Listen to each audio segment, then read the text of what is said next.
Hey there. Welcome to your Week 7 Enhanced Inner Interview with none other than Joe, a.k.a. Guys, round 2. Let's hope this works. Round 2. We had a little bit of an error. We did a whole 13-minute segment, and it did not save. So we're going to hope it goes well this time. Maybe third time's a charm. Who knows? First question. Did you expect this start at 5-1? No, not at all. Like I was telling you before, I think I had a better team last year. Yeah. Last year I thought I had probably the best team in the league. I thought I did really well, and I never was in first place, not even a week.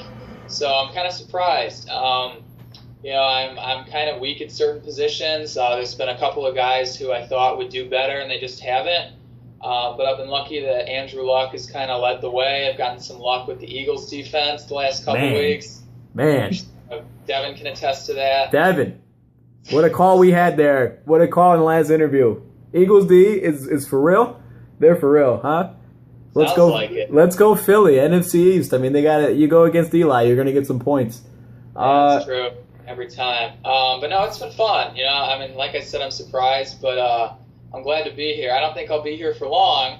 I think I've got to make some moves to compete with the other moves that have been made. Yep. But I'm excited to be where I'm at. I think I'm in a pretty good position. It allows for a little bit of screw up in case something goes wrong, and I think I'll be good going into the playoffs. Okay.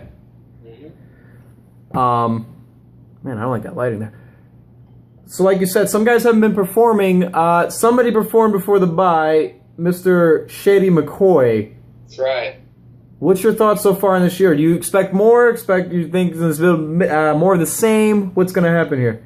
I think he's going to be okay. Like I said before, the offensive line has been hurt on the Eagles. Yeah. And Lane Johnson, Evan Matthews. Yeah, they're starting to get healthy again. So I'm not expecting him to have like a Hall of Fame year or anything like that, but I do think he can get 15 to 20 a game at certain points, certain games, hopefully around the playoffs. It's kind of what I'm banking on. But there's been a lot of guys. The first three overall picks, Charles, McCoy, and AP have not really shown up, or performed well. So there's really not. I can't be kicking myself for taking one over the other because they've all done pretty poor or not played at all. So it is what it is. I don't think I could have, other than maybe picked Matt Forte at that spot. There's really no other guy that I really would have felt comfortable with taking. So, you kind of just get to a certain spot and you're like, this guy's the best on the board, you take him. But, going forward, I think he'll be okay. I'm really not overly concerned about him. No, not at all. Not at all. So, speaking of, your 5-1 start, you're expected to make the playoffs. Let's go back to last year. Sure. That Week 1 exit, horrific starting running back situation there where AP, gets injured, and then we got a injury and pre-warm-ups with Reggie Bush. Can you give us some insight on how you felt there? Yeah, at the time I really didn't think much of it. I knew I had a pretty good year, so I wasn't really kicking myself. Now that I look back, I kind of realized, wow, I kind of slipped away. I thought I could have possibly made the finals, maybe won it all. Easily. It kind of sucks, but I couldn't really do anything with it. Injuries happen. There wasn't it's fantasy football. It's all in fun anyway. So I hear you. Yeah. The money's there just to keep us playing. That's true. I kind of forgot about the money. But you know what? That money is sweet as soon as the season ends. It just shows up. Let me tell you, I put that $340 right in the bank account. It was nice. Paid rent. That's a smart way to do it. I probably would have spent it on scotch or something. Oh, hey, you got to toast to that team and hope to repeat. Right. Scotch, I love it. So I had you losing this week in the as in your game of the week feature, 5-1 versus the leading scorer Danny, swimming with sharks. I got you losing only because Philly's on that bye. What's your thoughts?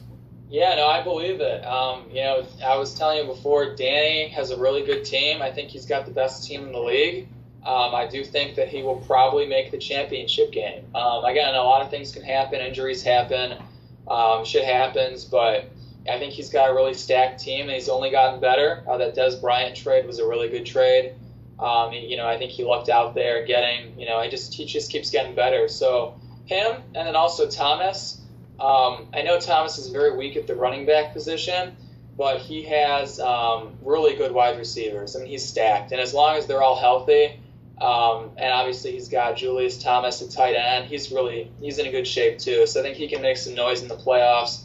But I'm not looking forward to facing him this week. I have a couple guys on bye. Got a couple backup running backs starting basically, and I'm going to probably have to make some moves in the next couple of weeks just to compete with all the moves that have been going. I hear you. Trading league, you got it. I mean, hey, if you can't beat them, join them. That's right. So dark horse Thomas, I like that. We'll throw that in there as a dark horse. I like that. Yeah. Final question. As I stated before, I plan on going on a streak, like I said, when I was going to beat Herman, who was 4-1, right behind you. I plan on going on a large streak here, just big streak. I'm going to beat the 5-game streak that he's on after he loses this week. Do you see yourself, since I'm going on the streak, do you see yourself playing me in the championship?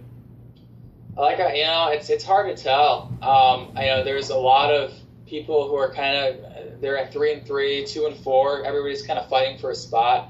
So I do think there's a strong possibility, considering that Danny leads in points and he does have a strong team, he can make the finals. Definitely. I really don't know. I don't even see myself in the finals right now. Wow. Even though I'm 5-1, I don't know. I feel like I've got to make some kind of move. Mm-hmm. But again, anything can happen. Anything. That is so true. You never know in this league. Do you have any words you want to? I mean, you were talking trades, so let's get it out there. Let's throw out some names. Do you want to have some words to give to the rest of the viewers here, the rest of the GMs? Yeah, if anybody's looking to give up a running back or a wide receiver who's an absolute stud, I've got some pretty good assets. None of them I'd say are superstars. I'm not willing to give up 3 guys. 3 guys here, obviously. LaShawn McCoy. Fair. And then my tight end, Travis Kelce. Because it's hard to get another tight end. But anybody else is available. I'm willing to give 2 for 1, even 3 for 1, possibly even 4 for 1. Wow. Yeah, depending on the guy. Once playoff time comes, you really need those big backs. Guys who can put up 15, 20 points, or even a wide receiver who's can make some noise. So for somebody who's maybe not doing so well right now, maybe 2-4, and just trying to look to get into the playoffs, but they may have one really good player looking to give him up, I think that might be an option. Or just somebody who's looking for value. I think that's a really good value. They'll probably get a benefit. 4/1 or 3/1 is pretty damn good. Right. Especially if you're getting some kind of points there. Yeah.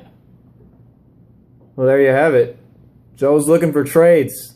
Would have thought we'd never hear that. He's looking to trade. Can't beat him. Join him. Loves trades right now. That's it this week. This will be the end to your Week 7 Enhanced Interview. That was just Chris Ivory jumping over the pylon there. Actually, that was just the bar. Who has Chris Ivory? Thomas. Big Thomas. That back TD there for you, buddy. 3rd rushing touchdown this season. Taking the lead. We'll catch you later. All right, have a good one.